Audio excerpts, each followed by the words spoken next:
Muy buenas noches, amigos de Radio Jornalera, Mujeres por el Cambio nuevamente en sus hogares.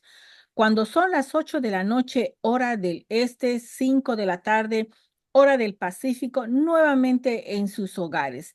Sin antes agradecer a Manuel Vicente, director de la Radio Jornalera, a Francesco, que es la persona que nos ayuda en la parte técnica, en el sonido e imagen. Muchísimas gracias por siempre darnos esa palabra de aliento para seguir adelante, pues nuevamente en sus hogares.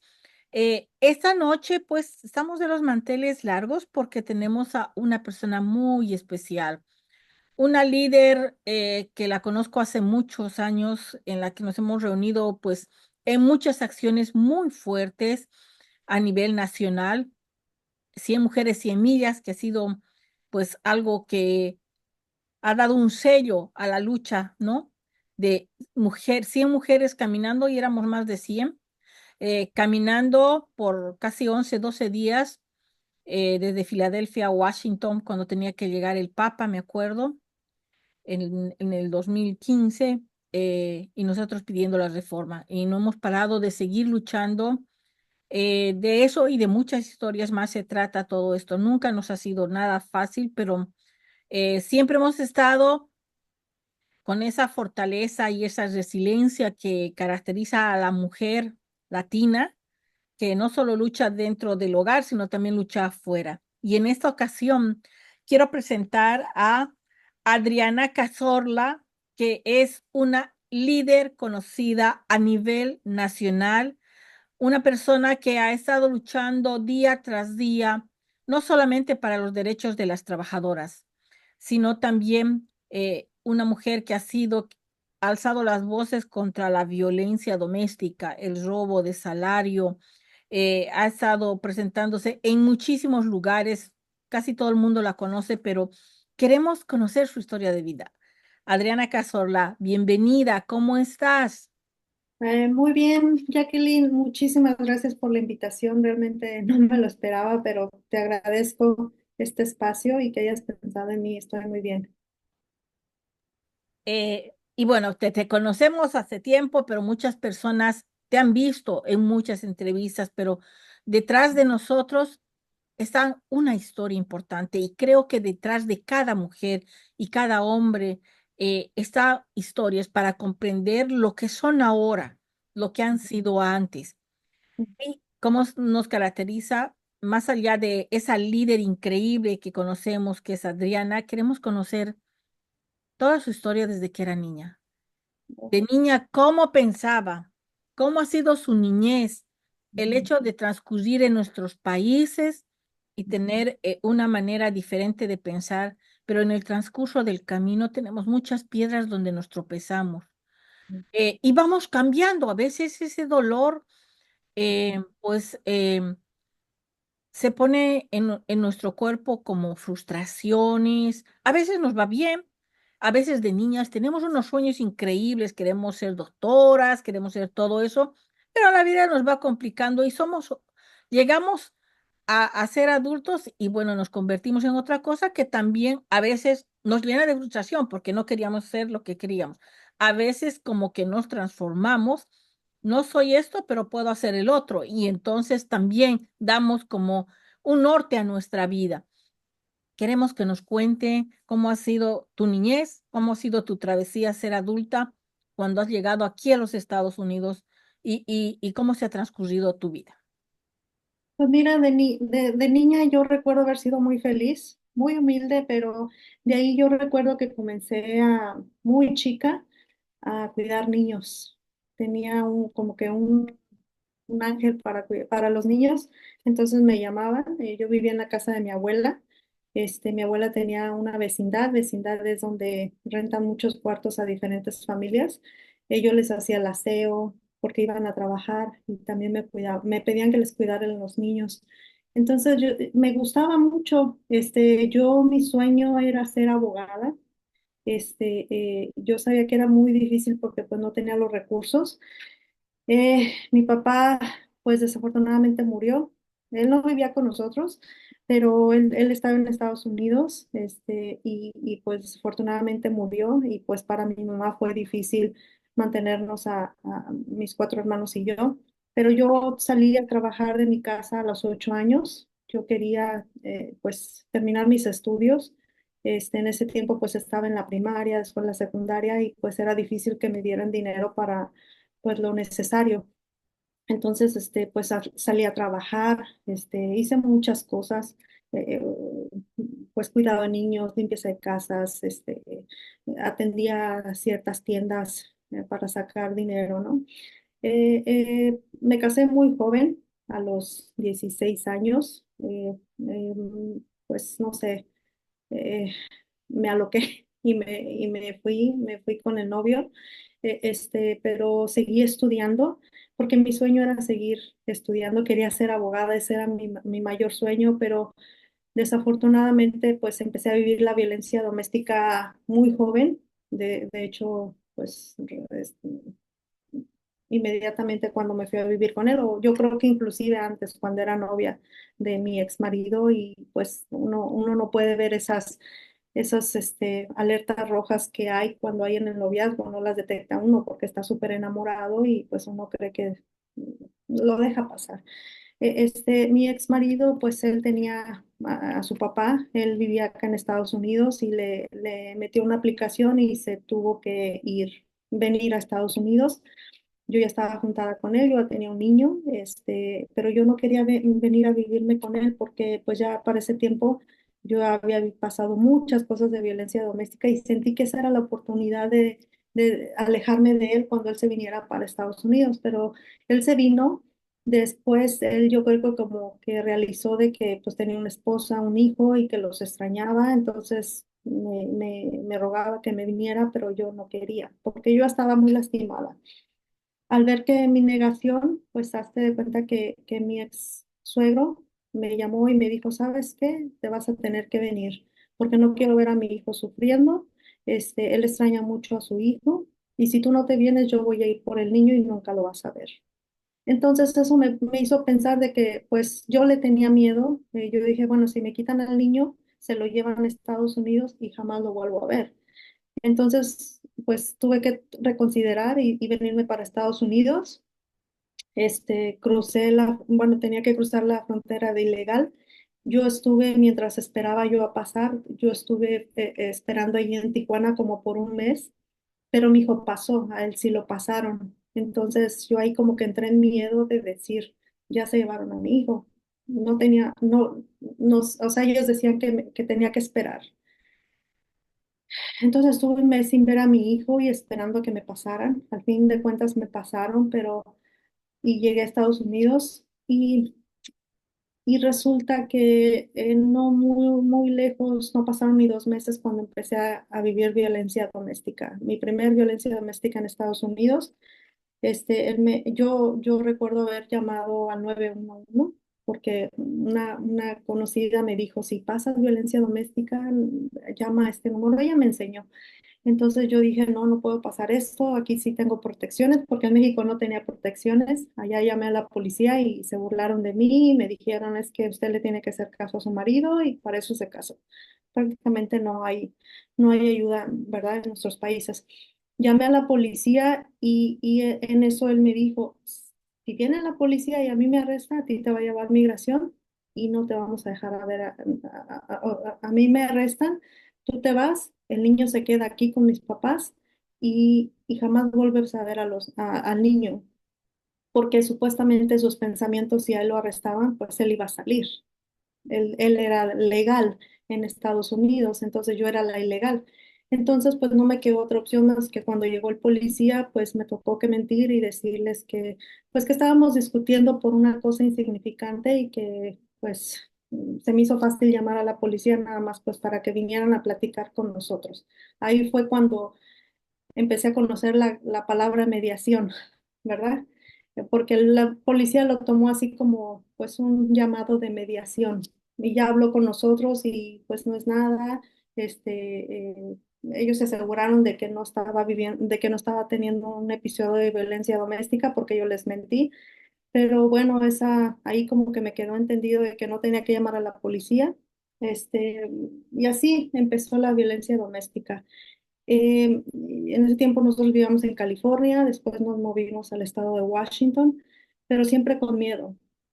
Aquí en el estado de Washington empecé a trabajar, pero con la condición de que pues no tenía que hablarle a nadie, no tenía que, pues ahora sí que tener amistades, no salir, nada más ir a trabajar, ayudarle con los gastos, pero también seguía la violencia doméstica, era muy celoso, era bastante celoso cuando me iba a trabajar, sufrí muchos maltratos, golpes.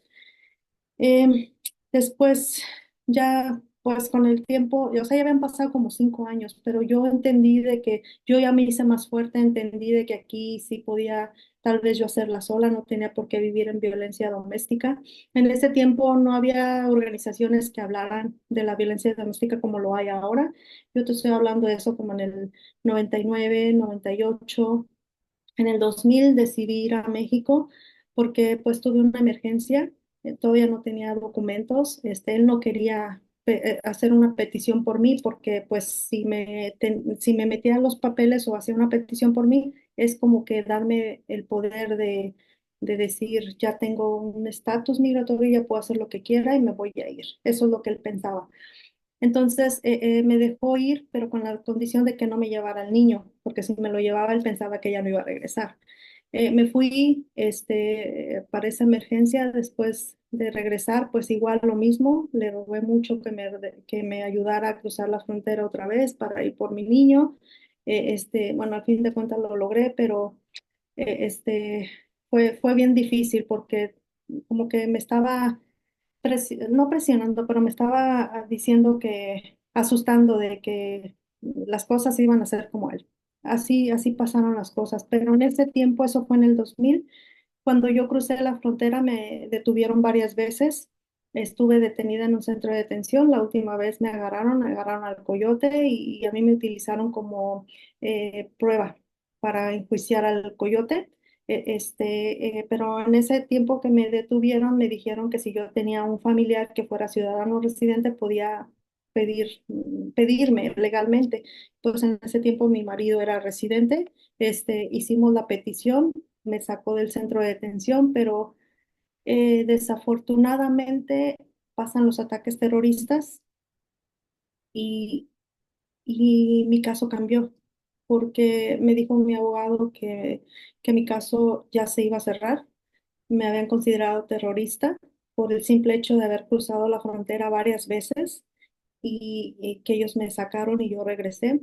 Eh, Gracias a los ataques terroristas, pues cambiaron las leyes. Me cerraron mi caso cuando nada más era, antes de los ataques terroristas, nada más era pedir un perdón por haber cruzado la frontera ilegalmente. Entonces, para ese tiempo, cuando estaba yo en ese proceso, mi ex marido ya tenía otra mujer, él quería que me deportaran, yo ya tenía otra hija, estaba recién aliviada, tenía meses la niña, pero estaba en proceso, pero pasó esto, entonces él quería que me deportaran y quedarse con los niños para así deshacerse de mí. Yo le dije al abogado, porque me dieron la última corte, porque me iban a deportar, porque se cerró mi caso. Me dijeron, yo le dije al abogado, ¿sabes qué? Estoy viviendo violencia doméstica, mi ex marido de hecho me cela contigo, yo tenía que ir de Washington a San Diego a mi caso, a pelear mi caso, pero pues ya la última cita me iban a deportar, le dije, ¿sabe qué? Yo no puedo presentarme a la cita, yo no puedo perder a mis hijos, porque yo sé que, pues él ya me dijo que no me va a ayudar, él quiere que me deporten, entonces yo decidí esconderme, yo le dije, me voy a esconder, pero no me puedo llevar a mis hijos porque él me dijo, se enteró de lo que iba a hacer, me dijo que me iba a acusar de secuestro y el abogado me dijo, sí, sí te pueden acusar de secuestro y es más fácil que te encuentren. Dice, yo no te puedo recomendar que te escondas, pero esa es tu decisión si no te quieres presentar a a la corte. Mi idea era esconderme y yo sabía que en algún momento podía pelear mi caso o que las leyes cambiaran. Esa era mi esperanza. Yo luchaba por eso y dije, bueno, no me puedo llevar a mis hijos, pero pues estando dentro del país, sé que los voy a poder pelear. Sé que tenía alguna esperanza. huí de mi exmarido y huí de migración. Mi exmarido hizo un trato de que si él sabía algo de mí, tenía que deportar, tenía que denunciarme. Pero por eso tuve que esconderme de él, tuve que dejar a mis hijos, mi hija estaba muy pequeña, todavía le estaba dando pecho. Me fui a California, me fui a trabajar en el campo, alguien me invitó y me dijo, aquí vente a trabajar en el campo, te pagan cash, no vas a estar en el sistema y pues dije que bueno, o sea, ahí nadie me conoce. Me fui, pero pues desgraciadamente allá en California empecé a vivir acoso sexual en el campo. Eh, em, el capataz empezó a, pues, acosarme y otros trabajadores. El capataz me dijo que si yo accedía a andar con él, pues iba a tener el trabajo seguro, porque ese trabajo no era muy seguro. Yo como era nueva, si no había tanto trabajo, a mí esa la primera que me iban a despedir eh, eh, pues me iba a quedar sin trabajo y sin casa, pero como no acepté, pues me corrieron. Sufrí mucho acoso sexual ahí en el trabajo, pues prácticamente me quedé de homeless, estuve viviendo varios meses de homeless.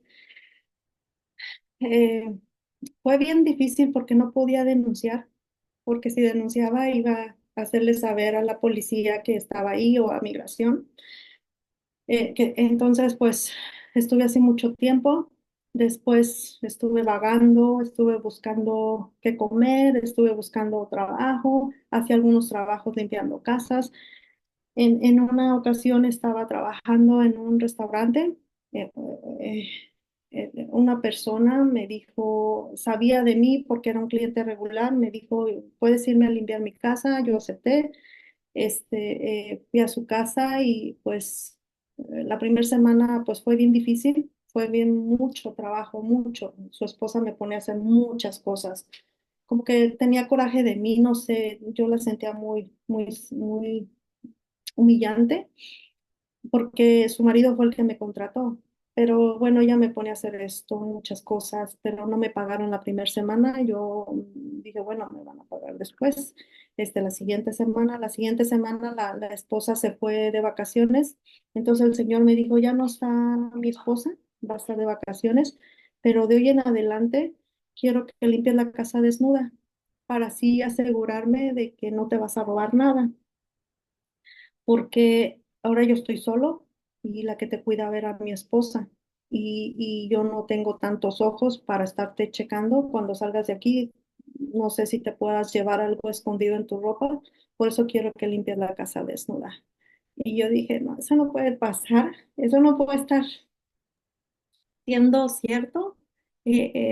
No acepté, no me pagaron. Me amenazó de que si yo llamaba a la policía, él iba a decir que yo le robé cosas, que yo lo agredí y pues me salí y yo dije, ay, gracias a Dios no me pasó nada, pero me dio coraje de que por qué lo tratan a uno así, ¿verdad? Qué Yo no impotencia, guardo, porque siempre tú estabas agarrada del primer asunto que era no sí, poder denunciar de todo lo que sí, te estaba pasando. Qué sí. impotencia. Ahora, ¿quién me iba a creer? Yo estaba en su casa, no tenía testigos. Él era una persona que era un político, que se estaba postulando para algún puesto político. Entonces, pues él tenía mucha credibilidad y yo no era nadie, ¿verdad? Como siempre, las personas que entramos a limpiar casa no somos nadie. Somos las que roban, las que hacen problemas, las que no son nadie, no son visibles. Bueno, me salí y pues igual seguí vagando. Después, con el tiempo, conseguí otra persona. Empecé a limpiar su casa con él. Él me dejó vivir en su casa a cambio pues, o sea, él me dejó vivir en su casa a cambio de que yo le limpiara la casa. Así estuve por un tiempo. Después, en el cuarto donde yo estaba era un closet porque su mamá vivía ahí y yo la tenía que cuidar, pero en ese closet era grande y ahí cabía pues, un colchón y ahí era donde yo vivía. Pero después murió la mamá, seguí trabajando con él, seguí limpiando su casa, pero las cosas cambiaron porque él cuando se iba a trabajar, Me encerraba en el closet, cerraba el cuarto. Cuando él llegaba, pues ya me dejaba salir, me dejaba meterme a bañar, tenía que limpiarle la casa. Lo que yo no sabía es de que tenía cámaras donde yo me bañaba, donde yo me cambiaba, me dormía. Este, Sufrí mucho abuso sexual por parte de él. La, la última vez que fue la oportunidad de salir, de que huí, este, él utilizaba a su perro para hacerme cosas, Oh my God. para agredirme. Entonces esa vez él estaba tomado por un descuido, dejó la puerta no laqueada, no cerrada, porque estaba entreabierta, porque el perro entró y salió. Pero él en ese momento era cuando me dejaba salir y yo estaba limpiando la cocina, vi que la puerta estaba abierta. Entonces él empezó a poner una película para adultos. Yo sabía que iba a hacer algo porque así se ponía. Entonces se acercó a mí, me agarró por la espalda, me empezó a quitar la ropa, empezó a llamar al perro para que me atacara. El ataque era sexual. Eh, este, Como pude, me desafané, me salté y corrí, aprovechando que estaba la puerta abierta. El perro me siguió, pero después no me importó. Yo logré huir, salí rasguñada, maltratada, pero lo que yo quería era huir. Yo corrí, recuerdo que corrí, corrí, pero igual manera no podía buscar ayuda. ¿Quién me iba a creer? Lo único que tenía era los arañazos, la ropa rasgada, pero de igual manera tenía el miedo de que me iba el sistema no sé, el miedo a la policía y que migración se enterara que yo estaba ahí. Bueno, esas fueron las dos veces que fueron bien crueles, por otras veces que no te pagan, Mm. o que te ponen a trabajar mucho, te pagan menos. Pero bueno, afortunadamente encontré una persona muy amable, me dejó quedar en su casa. Como yo trabajaba en un restaurante, yo limpiaba el restaurante, en las noches me quedaba ahí a dormir a cambio de cuidarles el restaurante y limpiarlo. Después conocí a esta señora, me conoció mi historia y me dejó vivir en su casa y junté un dinero y salí de California, regresé a Washington. Regresé a Washington, para ese tiempo ya mi ex marido estaba como que más calmado, ya había visto lo mucho que estaban sufriendo mis hijos, hicimos un acuerdo de que yo iba a ir, no a vivir a su casa, pero yo iba a cuidar a los niños, y mientras él trabajaba. Así estuvimos un rato, pero de repente me dijo mi hijo, ¿sabes qué, mamá? Mañana nos vamos a ir a California, mi papá no quiere que sepas y nos vamos a ir. Yo lo enfrenté y él me dijo, pues no vas a poder hacer nada. Se los llevó, o sea, me dijo, si llamas a la policía, yo llamo a migración. Se los llevó a California, este, más o menos yo sabía dónde estaba su hermano, dónde iba a ir a vivir. Regreso a California y se enteró que los andaba buscando y se los lleva a México, a Tijuana, porque ahí tenía familia y pues yo ya no podía seguirlos. Mi idea era ir por ellos, estar cerca de ellos, pues no. Pasaron los años y pues no los vi, no supe nada de ellos, pero yo hablaba con él y le rogaba que me dejara ver a los niños. Y eventualmente me regresó al niño, después me regresó a la niña, pero tuvieron que pasar años. Un día él llega y me dice, necesito que me des a la niña porque mi hermana, pues como la crió desde chiquita, pues está sufriendo por ella y se la voy a regresar. Le digo, pero es que no es su mamá, yo soy su mamá. El chiste es de que me la quitó y se la llevó. Cuando se la lleva, a los pocos días me habla mi excuñada y me dice, Adriana, llevé a la niña al doctor, la doctora quiere hablar contigo. Entonces yo hablé con la doctora y me dijo, tiene que ser en persona. Le dije, yo soy la mamá, yo estoy en Estados Unidos, yo no puedo salir del país, Dice, bueno, no te puedo decir nada porque esto es algo muy serio, necesito que venga el papá. Entonces, bueno, el papá fue y ya me habla y me dice, es que abusaron a la niña, este, pues, ¿qué pasó? Digo, pues es que tú te la llevaste. O sea, yo te la entregué bien, la niña estaba muy bien. El chiste es de que la abusaron ahí donde él se la había llevado. Ahí fue cuando yo me armé de valor, hice un reporte aquí en el estado de Washington, hice un reporte en el consulado. Yo sabía que no se iba a hacer nada, pero al menos tenía que hacer un reporte y le dije, ¿sabes qué? Voy a ir a la frontera, lo más que me puedo acercar, me regresas a la niña o te voy a denunciar porque tú fuiste el que te la llevaste. Bueno, me la traje, pero después él regresó y empezó a pelear conmigo. Este, eh, Fue cuando la primera vez que llamé a la policía por una agresión de él. El policía me dijo que pusiera una orden de restricción, la hice.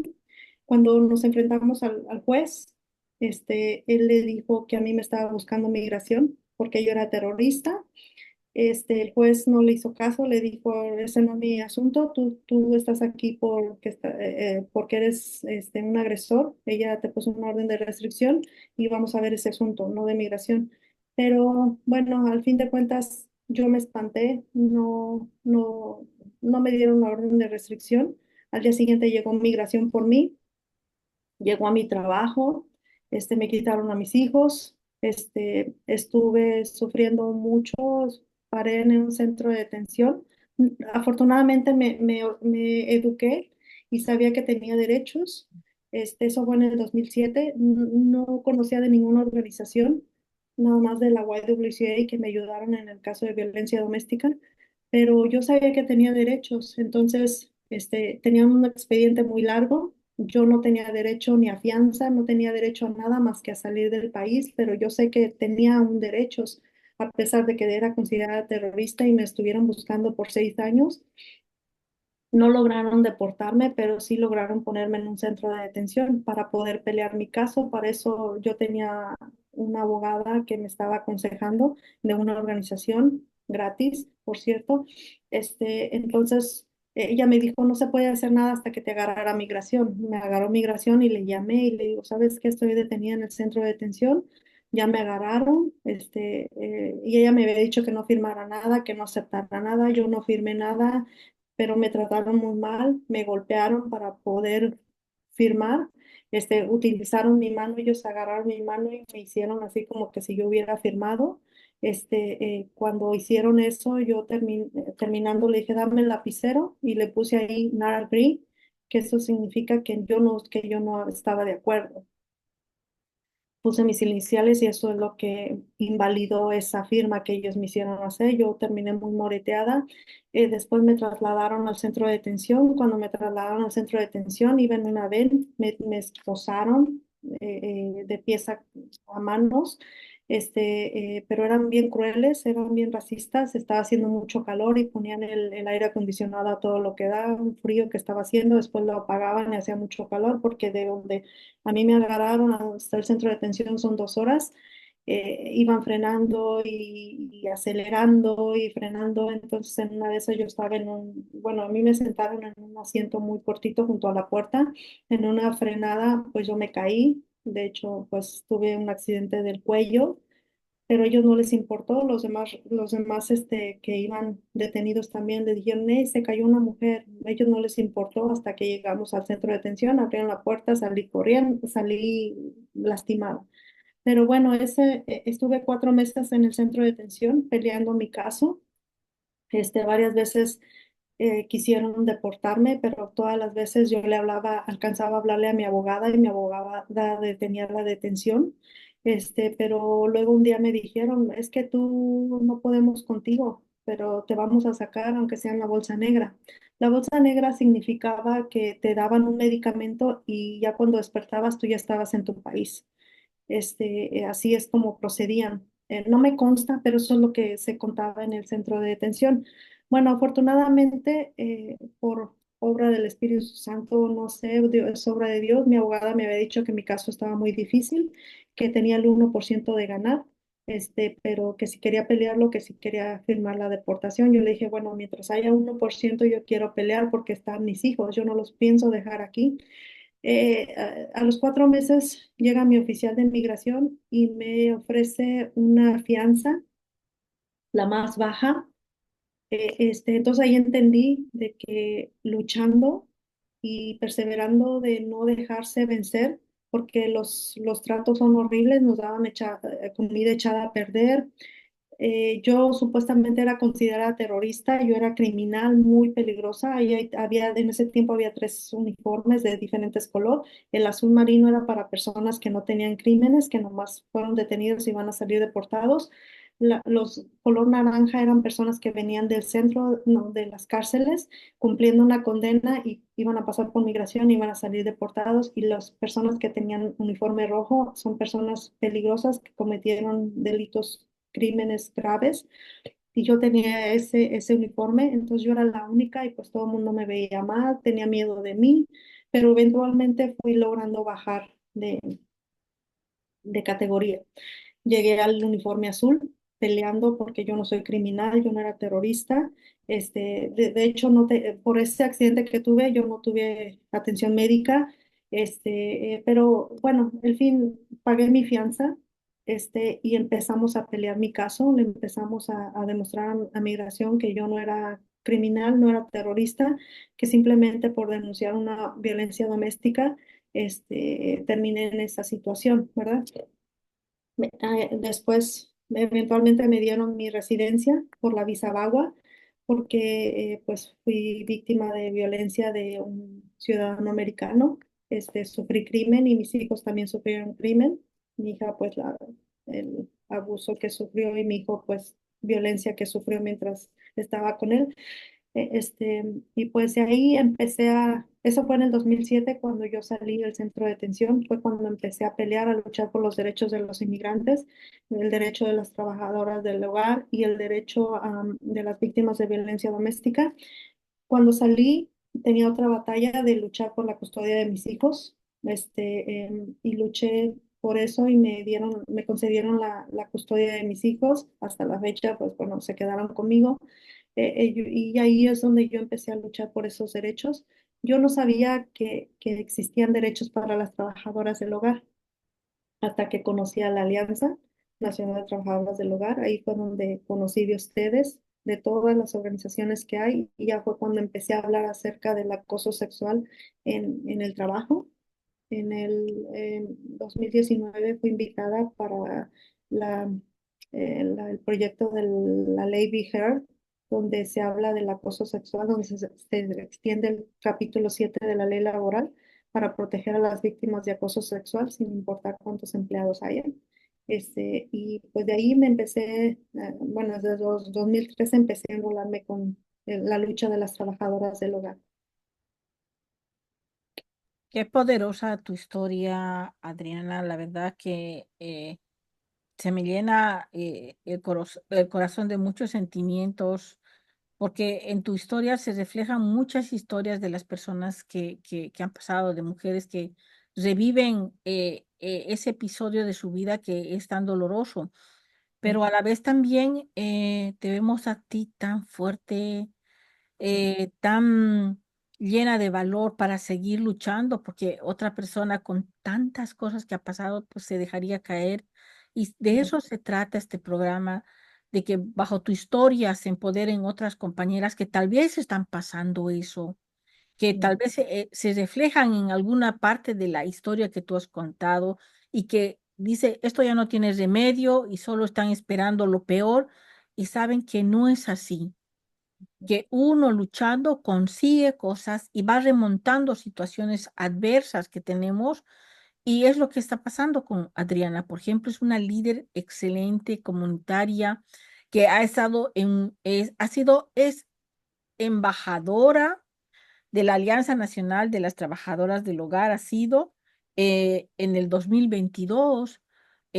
También la he visto que se llama en un libro.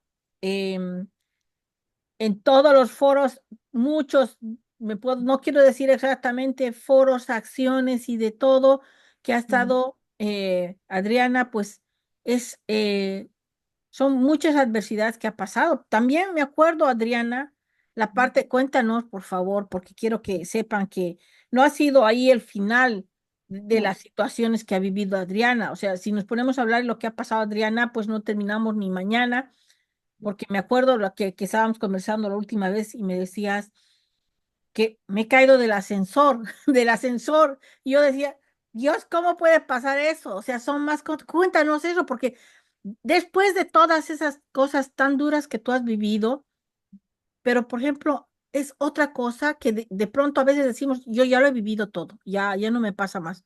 Y siguen sí, pasando cosas más. Y ahí te sí. tienes como que otra vez decir, ¿cómo tengo que actuar en esta situación?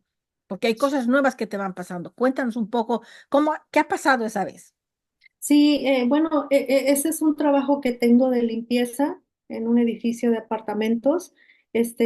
Afortunadamente, bueno, eso está en el estado de Oregon. Yo vivo en el estado de Washington, pero yo trabajo en ese estado. Ahí sí hay carta de derechos en Oregon. También afortunadamente sé mis derechos. Em, pero bueno, ese incidente del elevador no era la primera vez que pasaba, pero esa era la primera vez que pasaba bien trágico, porque otras veces ya había pasado que me había quedado atorada, de que subía y bajaba el elevador, de que no se abrían las puertas o cualquier susto, ¿verdad? Pero no pasaba a mayores.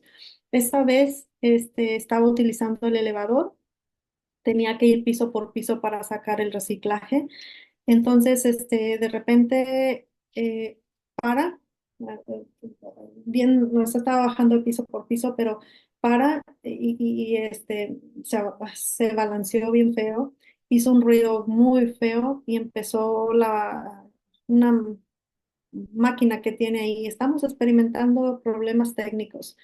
Entonces, cuando para y se empieza a escuchar esa voz, empieza a bajar piso por piso, pero feo. O sea, yo recuerdo que yo iba como flotando de lo recio que iba. Se cayó como 17 pisos. Cada piso que pasaba se escuchaba un estruendo, un trueno bien feo. Ahí fue cuando comprendí de que algo estaba mal. Yo iba sola, afortunadamente, pero pues traía los contenedores de reciclaje. Pero entre que sabes que dices, me voy a morir, esto tiene que parar en algún lado, cuando pare, me voy a despedazar, me voy a desaparecer, no sé qué me va a pasar. Y entre que estás buscando en cómo preparar la caída y entre que te estás despidiendo de tus familiares, todo pasó bien rápido, pero en ese momento que está pasando, pues se te hace eterno. Eh, Fue bien duro porque pues dije, ya no la conté, ya me voy a morir, me estoy despidiendo, pero pues también, como te digo, tratando de que no fuera, no sé, pasaron miles de cosas. Cuando para el elevador, pues como yo iba flotando, cuando para, pues me aventó para arriba y luego pues tengo que caer, ¿verdad? Caí y pues me lastimé el cuello, la cabeza. Yo iba agarrada de un pasamanos que está en el elevador, me lastimé el brazo, pero de ahí ya cuando agarré la onda dije, oh, estoy viva, no pasó, no me morí. Y ya fue cuando empecé a agarrar la onda de que pues tienes que llamar por ayuda. Mis teléfonos no servían, no había señal. Yo traía un teléfono mi particular y un teléfono que traía conectado porque estaba teniendo un aparato porque me estaban checando el corazón. Entonces ninguno de los dos teléfonos servía, pero ahí en el elevador hay un micrófono y fue cuando pedí ayuda. Pero eh, duré como media hora entre ese lapso de que cayó y que empieza a volver a caer, cayó otros 2 pisos más. Afortunadamente no cayó hasta el fondo. Hasta ahora sé que todos los elevadores tienen un freno, nunca van a caer hasta el piso, ¿no? Porque tienen como un resorte, pero yo no lo sabía, pero el susto sí me lo pasé. Después de ahí, cuando salí, pues fui al doctor. Fue bien difícil porque lidiar con workers' comp o las aseguranzas que son de los trabajos o los incidentes del trabajo es bien difícil porque no te creen. Así como yo conté, te acabo de contar lo que pasó, nadie me creía, me decían, es que tú deberías de estar muerta. Pensaban que yo lo estaba haciendo mentira. Pero yo tenía una cosa de que yo no me gusta que me digan, pobrecita, mira lo que te pasó, porque te hace sentir, te revictimiza, ¿no? Y a mí no me gusta eso. Yo trataba de ser positiva, pero ahí después de ese incidente, de ese accidente, yo empecé a pasar ataques de ansiedad, ataques de miedo, ataques de coraje, mucha depresión, porque pues ya no me podía mover. Mi vida cambió inmediatamente, dio un giro a los 360 grados, mi mente quedó dañada, no podía entender por qué me estaba pasando, que de repente estaba bien, de repente ya estaba llorando, de repente ya estaba temorosa, no, en las noches que me dormía soñaba que el elevador se estaba cayendo, soñaba ensangrentada, soñaba muchas cosas horribles y yo no entendía qué estaba pasando, pero es el trastorno, el trastorno postraumático. Yo no podía hablar bien, ya lo he mejorado, pero mentalmente me afectó mucho, más aparte el hecho de que no te creen. Me querían dar muchas pastillas para el dolor, pero yo no necesitaba pastillas, yo estaba muy mal. Cerraron mi caso y yo todavía seguía muy mal. Eso fue lo más horrible que a mí me pasó, de que no me creyeran, de que me querían dar muchas pastillas, como probé muchas pastillas, tuve problemas diferentes, me encontraron, bueno, no querían atenderme, pero yo me atendí por mi propia cuenta con mi aseguranza particular, pero pues me encontraron otros problemas, me quitaron pólipos en el esófago y 15 en el intestino, en el colon, que encontraron células cancerosas. eh, este, no estoy diciendo que fue a causa de eso, pero pues yo estaba bien y de repente me dan pastillas y pastillas y pastillas, entonces empiezo a sangrar por todos lados. Eso ya no es normal, no me creían. Sucedieron muchas cosas, pero lo mental no me lo creían. Nunca, hasta la fecha, no he tenido ayuda. Yo lo he hecho por mí misma. He ayudado mucho a mi habla, porque yo se me va, tartamudeo mucho, no me salen las palabras. Si estoy platicando contigo, se me iba, se me iban las palabras. Como puedes notar, a veces tartamudeo, a veces no me sale, me cuesta trabajo, pero antes estaba peor. Sufrí muchas cosas con ese accidente, pero afortunadamente pues sé mis derechos. Puse un abogado, demandamos, gané la demanda porque pues yo soy un humano, tengo derechos.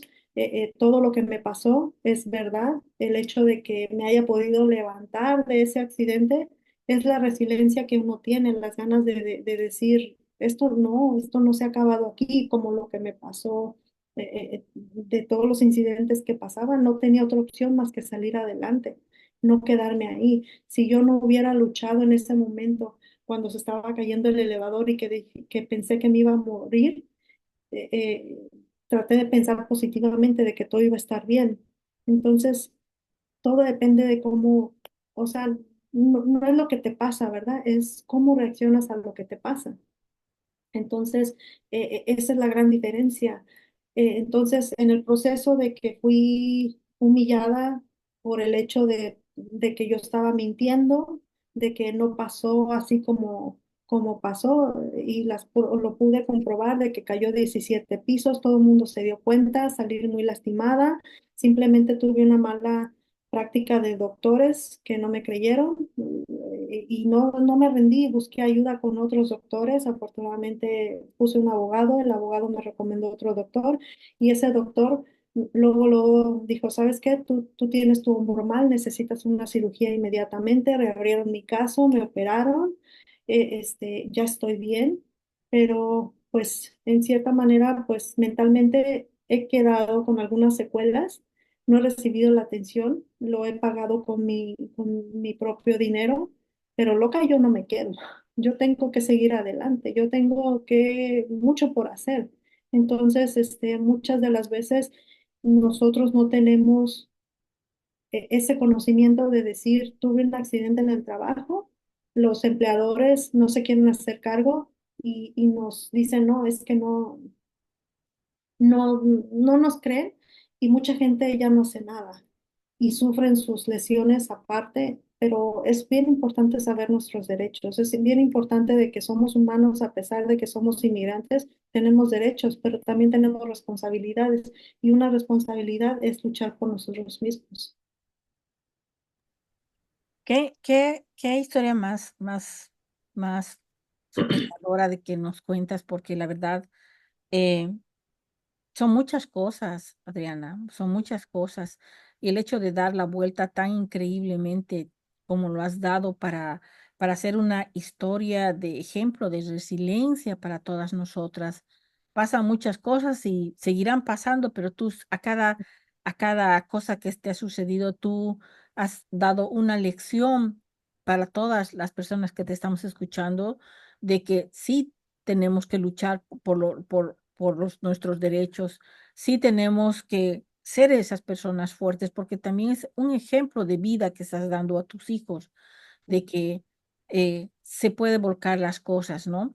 Tú has sido Ujú. siempre representante de la Alianza de Trabajadoras del Hogar, has sido de los círculos, has estado liderando en diferentes acciones y todo eso. ¿Cómo lo llevas la parte de organizativa? Porque a veces Ujú. uno tiene esas experiencias, pero no logramos conectar con las personas en la cuestión de que queremos que luchen, porque es como cuando a nosotros estamos en una situación, queremos que nuestros hijos aprenden, pero nuestros Ujú. hijos no aprenden y nosotros a veces hasta los presionamos y decimos, les estoy diciendo por bien, porque yo he tropezado en esa piedra, no quiero que tropiecen. Pero ¿cómo te la llevas? Porque a veces, muchas veces nosotros, las que salimos a gritar, somos las mismas, siempre las mismas. Y Sí. a veces que nos entra como una impotencia de decir, Ujú. compañeras, hay que unirnos. Somos Sí. 11 millones, éramos hace tiempazo. Ahora debemos ser como 20 Más. millones en Estados Unidos, ¿no? Que están buscando un estatus permanente, están luchando por los derechos. Ujú. Pero, ¿dónde están esos 20 millones si solo 1 millón saliera a las calles? Haríamos temblar Washington. Sí. Pero somos las mismas que estamos ahí. ¿Cómo has podido pasar esas como barreras de cómo convencemos a nuestras compañeras que se una a cualquier organización o que sean parte de cualquier acción? O por último, que compartan en su Facebook, solo eso, aunque sea compartan. ¿Cómo hacemos para que tomen acción en sus cosas? ¿Cuál ha sido tu experiencia de ti en tu estado o Sí. en el lugar en el que te desarrollas? Mira, para acá en esta área, en el Northwest, ha sido muy difícil, te voy a decir porque a diferencia de otros estados, a nosotros no nos duele nada. Por Mm. ejemplo, en Washington nunca nos han quitado las licencias, Ya, no sufrimos persecuciones de migración. Es un estado demócrata muy favorable, los gobernadores que tenemos son muy accesibles. Acá me ha costado mucho por el hecho de que piensan que estoy loca cuando estoy hablando de lo que hacemos a nivel nacional. Este, Cuando se les pide apoyo de que vamos a marchar, vamos a hacer esto, vamos a hacer lo otro, vamos a compartir. De hecho, hasta me han dicho, déjanos en paz, no necesitamos ser grilleras. ¿Sí sabes qué es grillera? Guerrera, que hacen mucho escándalo. No nos pasa nada y es que en realidad pues acá no nos pasa nada, no, o sea, no creen, no tenemos lo que pasan en otros estados, por ejemplo, en tu estado, las cosas difíciles que están pasando, nada más lo vemos en las noticias, pero acá no está pasando, pero eso no quiere decir que no tenemos que organizarnos, no tenemos que luchar.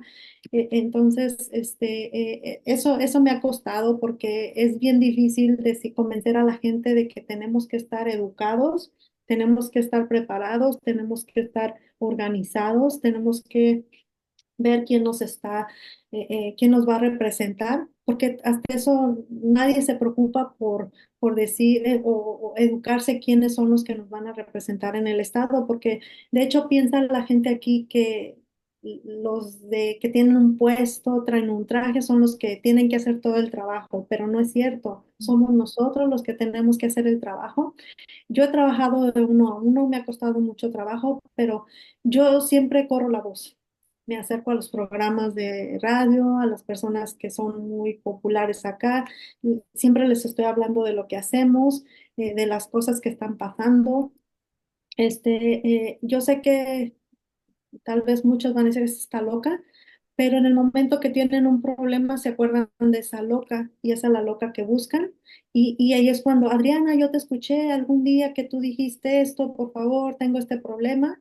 Entonces, yo sé que al menos una persona se va a identificar, la otra se va a acordar cuando tenga el problema y ahí es donde empieza uno a querer, bueno, a decirles la importancia de estar organizados, la importancia de estar educados, y es así como de poco a poco uno les enseña que hay que no esperarse a que nos pase un problema para decir esto está sucediendo. Es que está sucediendo, pero afortunadamente no lo estamos pasando tanto aquí, pero tenemos que estar preparados porque eso no nos dice, no nos asegura que no lo vamos a pasar. Entonces, pues ahora sí que ha sido difícil. De hecho, aquí en esta área, en el northwest de Oregon y en el southwest de Washington, no tenemos ninguna organización que hable acerca de las trabajadoras del hogar. No se ven muchas organizaciones que estén luchando por migración. Hay pocas organizaciones que también coincidimos en lo mismo, de que es bien difícil organizar a la gente. ¿Por qué? Por el hecho de que no creen que está pasando algo, porque no tenemos redadas, no tenemos persecuciones, no somos un estado republicano, conservador, todo eso, entonces tenemos muchas leyes que nos favorecen. Entonces es bien difícil, pero no imposible. Mm. Entonces no quitamos el dedo del renglón, seguimos trabajando aunque sea uno a uno y buscando, esperando esas personas que están pasando ya por un problema, ¿verdad? Claro, y de hecho creo que ustedes tienen la licencia de conducir, creo que les dan por 7 años, algo así, me decían, ¿es verdad eso? Sí, sí. Washington es uno de los estados que nunca quitaron las licencias. Oregon sí las quitaron, pero ya las regresaron. Fue bien triste esa vez cuando se le pedía el apoyo a la gente de que iba a haber un town hall y que se iba a hablar al gobernador acerca de las licencias y de otros temas. Fue bien triste porque cuando llegó el tema, se hablaron varios temas, lo que estaba pasando en el estado, pero cuando se llegó el tema de las licencias, solamente 3 personas nos levantamos a pedir de la licencia. ¿Y dónde están los demás que los necesitamos y no estaban, no apoyaban? Entonces necesitamos y necesitamos mucha ayuda acá para concientizar a la gente de que tenemos que seguir luchando.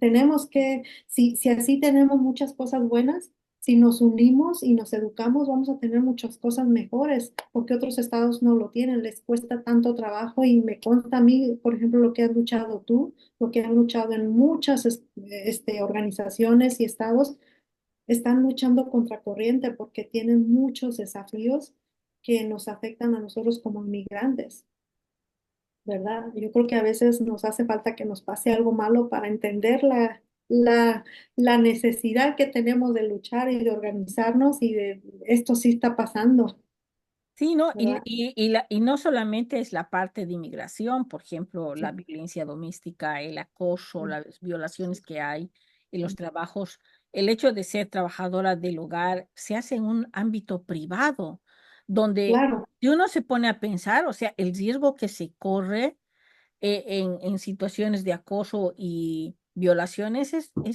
de gran magnitud. sí, ¿Cuántas personas?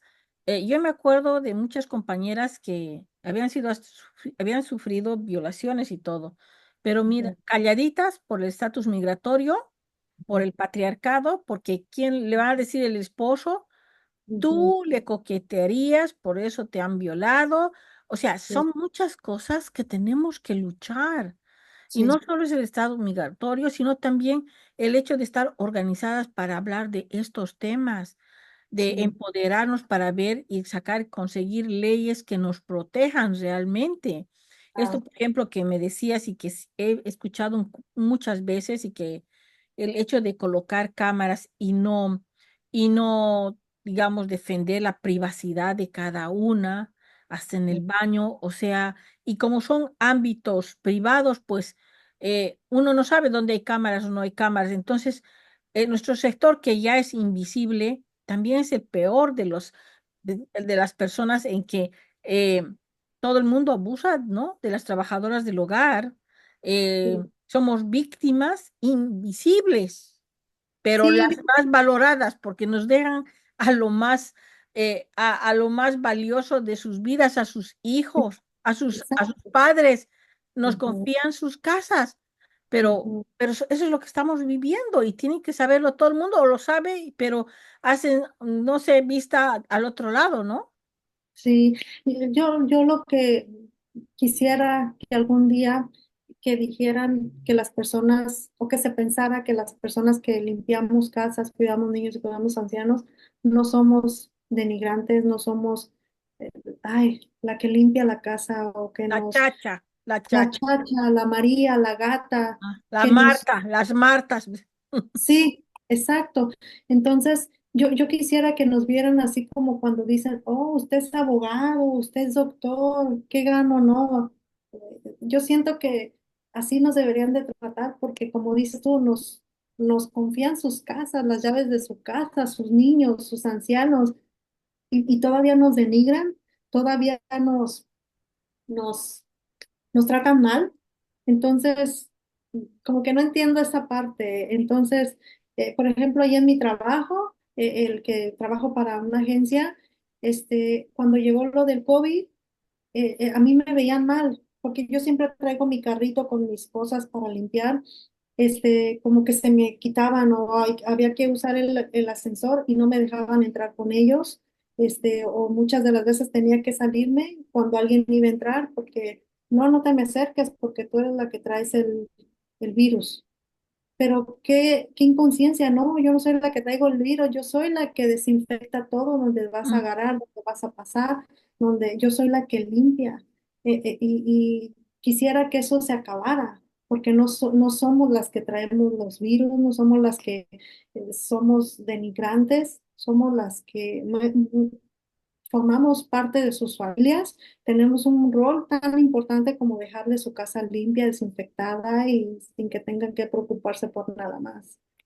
No, y la persona que está pasando riesgo para que esa persona no se contagie, porque tú eres Exacto. la que está limpiando todo eso, ¿no? Y eso se Exacto. va viviendo y hemos sido, pues, somos trabajadoras esenciales y les hemos demostrado y Sí. nos hemos visibilizado, porque eh, tantas personas han ido limpiando Ujú. muchos lugares que nadie quería limpiar y nosotros hemos estado ahí al Sí, frente, luchando sí, para que ellos no se contagien. sí. Adriana, ha sido un placer tenerte aquí en el programa Mujeres por el Cambio por Radio Jornalera. Eh, Gracias. yo sé que ha sido una historia que realmente nos ha calado a muchas personas, que va a llegar a muchas y que va a inspirar a muchas.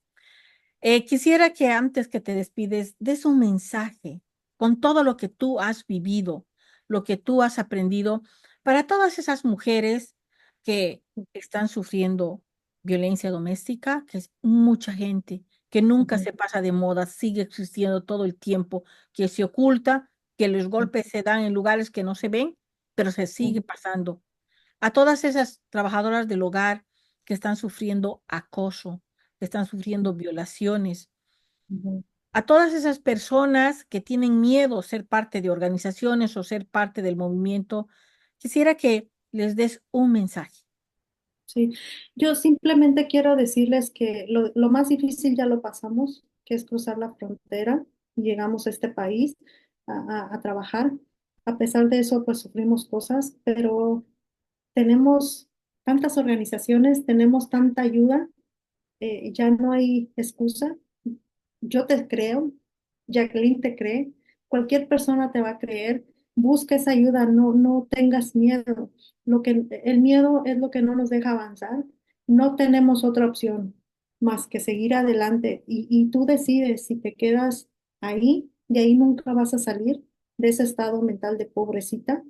Todos pasamos por algo, pero de nosotros depende si lo logramos superar, porque venimos a eso, a superar muchas cosas, pero no pierdas la fe, no pierdas la esperanza, hay mucha ayuda, solamente levanta ese teléfono, tenemos las redes sociales, tenemos Google, tenemos la tecnología y hay muchísima ayuda ya a nuestro alcance. No permitas, aprende a decir que no, hay que poner límites y hay que querernos más, porque somos bien poderosas. Y recuerden que, pues, muchas de las veces nos entierran, pero no saben que somos semilla.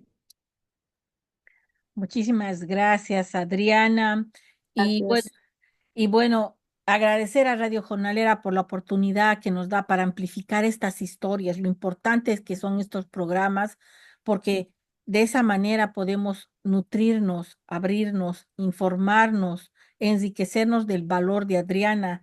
Es que es un ejemplo para todas las mujeres que están pasando alguna situación difícil. Sí se puede, compañeras, sí se puede. Adriana es el ejemplo vivo de todo eso. Cada dificultad que ha tenido ella ha sobrellevado, ha salido adelante.